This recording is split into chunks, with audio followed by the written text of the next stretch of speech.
Hey guys, it's Daniel. The following is a clip from my documentary, The Doors After Jim Morrison. If you want to see the full documentary, it's linked below. The Doors wasn't just Jim Morrison, but 4 musicians. Key among them was Ray Manzarek. The following is from John Densmore's book, The Seekers, where John talks about Ray's importance to the band and their personal relationship through the hard times. Quote, Organ wizard Ray Manzarek. You see, Ray came with 2 musicians inside his one frame. Let's go back to the beginning. After meeting Ray at the Maharishi meditation class in 1965, I ventured down to his parents' Manhattan Beach house to attend a jam session. I drove up the alley where I heard rock and roll coming from the garage. Ray came out of the front house, walking down the narrow passageway between these beach cottages. He wore a blue long-sleeve dress shirt with the sleeves rolled up and the top unbuttoned halfway. His white pants were also rolled up to reveal flip-flops on his feet. In one of the buttonholes on his shirt, he had placed a daisy. Ray broke into the warmest smile as he directed me where to park. He certainly looked more relaxed than at the meditation class the previous night. That had been a follow-up meeting after we were all initiated, and Ray was complaining about not getting the instant bliss that was promised, he thought, by Jerry Jarvis, the instructor. I knew meditation wasn't going to have effects instantly, so I was willing to try it for a while and see how it went. In any case, Ray and I broke the ice when we started talking about our mutual love of jazz. I told him that I had seen all the greats of the manhole in Hollywood. Miles, Coltrane, Art Blakey, Cannonball Adderley, Bill Evans, and so on. Bill Evans? Ray exclaimed. He was jealous. His genius was in the touch, I waxed. Yeah, Ray agreed, adding, Miles got crap for having this mellow white guy in the band, but he knew how good he was. Yeah man, Miles doesn't take crap from anybody. Do you know all blues? I prompted. Let's do it, Ray said enthusiastically. Now we would break the ice musically. The tune is in 3/4 time, a waltz tempo that is a good test of whether a musician can swing. Ray and I locked immediately. It felt good. A major component of jazz is improvisation, which forces you to stay in the moment because you never know what will be coming up. There's a lot of freedom and space available as you improvise around the chord changes.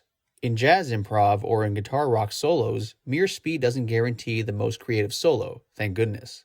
It's a balance between sound and space, between lyricism and virtuosity.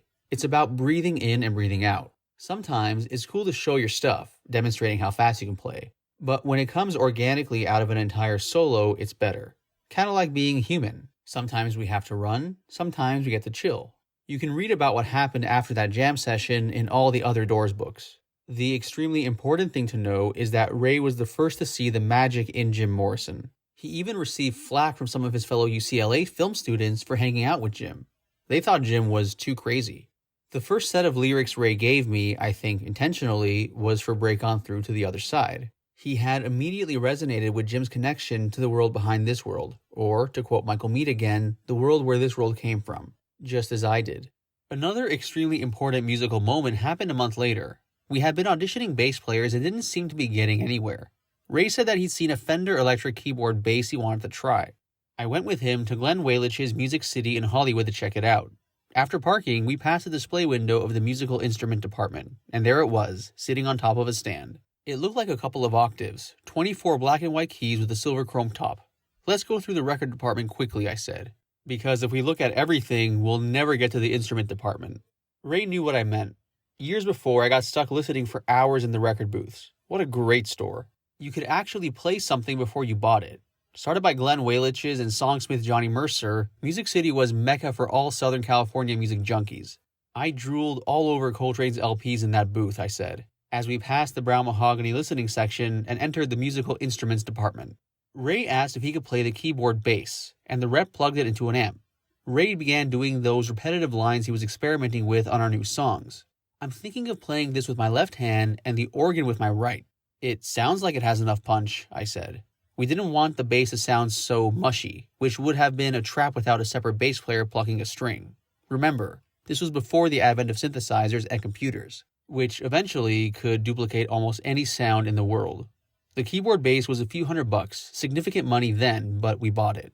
This was a pivotal moment in the formation of our sound. It forced Ray to play the keys more sparsely, with his right hand only, and it also made him simplify his left-hand bass lines. So now in rehearsals, I concentrated on connecting with Ray's left hand. Bass players and drummers are like brothers, working in the basement cooking up the groove. If they don't lock together with the feel, the ensemble will suck. You can have a brilliant drummer and bass player and a lousy guitarist and the band will survive. But if the rhythm section, bass and drums, is lousy, it won't fly, no matter how brilliant the guitarist is. You see, for drummers, one beat is extremely long. The space between one beat and the next is extremely important, since the space implies the feel of the entire composition. If you play on the front of the beat, as in military music, Irish music, polkas, etc., the style I learned in high school, the feel is rather controlled. I used this style way back when I played bar mitzvahs. On the other hand, if you perform with the accent on the back of the beat, if you don't hit the next beat until the last second, the feel is very laid back, as in the blues, R&B, ballads, etc. I certainly got this style down playing in bars for years. When the Doors got started, we covered the blues a lot until we had enough originals, so our foundation was first built on a laid-back feel. If you wait until the last millisecond to come in with the second beat, you're playing the blues, leaving as much room as possible for the sadness to enter. Then the originals, with Jim's percussive lyrics. Push the pulse forward a little. Thank goodness Ray and I were in the same arena when we wrote the music to those words. Simply put, if Ray and I had not felt the pulse for Jim's lyrics the same way, there would have been no Doors. I don't mean to be self-congratulatory here. What I do mean to stress is that the rhythm section is the foundation of any ensemble, whether it's a quartet or a 40-piece orchestra. And without a strong foundation, the structure will crumble. It eventually turned out that with Ray and me as that foundation, Robby could build the walls for Jim to sit on top of as the roof, or up front as the lead singer. The walls were formidable because of Robby's gifted songwriting skills. If there is mutual respect, the structure will have balance and be very solid, so I credit the pairing of Ray's left hand and my drumming as a blessing from the muse. Now, let's talk about Ray splitting his brain into two. He simultaneously had to lock into a repetitive bass pulse with his left hand and support Jim's lyrics playing chord changes with his right. To do this, he said he thought of playing boogie-woogie bass lines that he learned as a kid in Chicago. If that wasn't enough, he occasionally came up with the most memorable keyboard hooks, music segues in popular music. For example, think of the intro to Light My Fire. It's a circle of fifths played in a Baroque Bach-like style. This keyboard part is permanently stamped on everyone's brain. We will never forget it. Or, take what he created in Riders on the Storm, the mysterious sound supporting Jim's dark lyrics. It was an incredible extended piano solo that I wrote with him up and down the full arc of human emotions. From pianissimo to fortissimo and eventually everything in between. That solo of Ray's will also be stamped on all our brains forever. You only need to hear a couple of bars of music from a great artist and you can identify who it is. Elvin Jones, Ravi Shankar, Janis Joplin, Bob Marley, Van and Jim Morrison. You hear Ray's hand on a Vox organ and you know who it is in 3 seconds. Maybe it's sadness over losing Ray. My early father figure had crossed over. But these days, I aspire to having an even better relationship with my old keyboard player than before. I make a joke about this over and over concerning my deceased mother, but maybe it's not really a joke. An even bigger space can open up in the wake of a significant person's departure. My mind tends to go to my mother and to Ray more often now, because I know that I can't reach them on a physical level.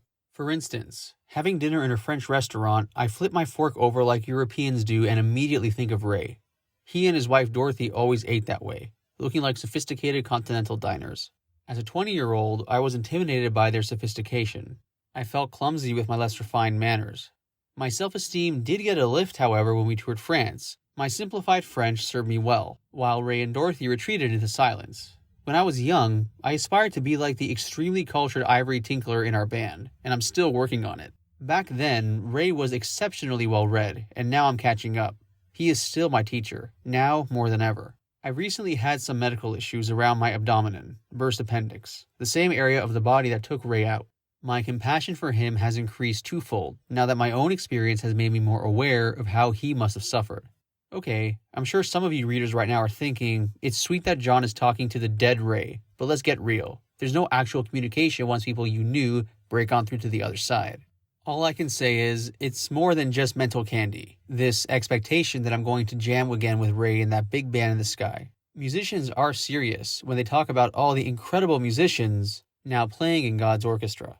There's a very deep bond between melody makers. Check out Ray's solo record, Golden Scarab, to see clearly into his metaphysical side. Now I sound like my devout Catholic mother, who is going to see all her friends in heaven. It's a mystery to me, a great mystery, with a capital M. Maybe that's why Ray had a giant Art Deco poster with a big M in the middle. Of course the M stood for Manzarek, which implies he had a large ego. When I challenged Ray in my first memoir that he might be working the Willy Loman beat a little too hard, the selling of the Doors, he got back at me in his own book by saying that Jim had hated me as a human being. Jim might very well have said that, probably while tripping, and maybe because I didn't do as many drugs as he did. But you see, Jim and I are okay with that now. I sacrificed over 5 years of my life trying to preserve Jim's legacy through a brutal court battle. It's amusing, or rather prophetic, how in Riders, I used what I thought was just a technique to communicate with Jim, writing him a continuing letter in the first person as if he could hear me even though he had passed. Now, I feel the love energy not only with Jim, but with Ray too.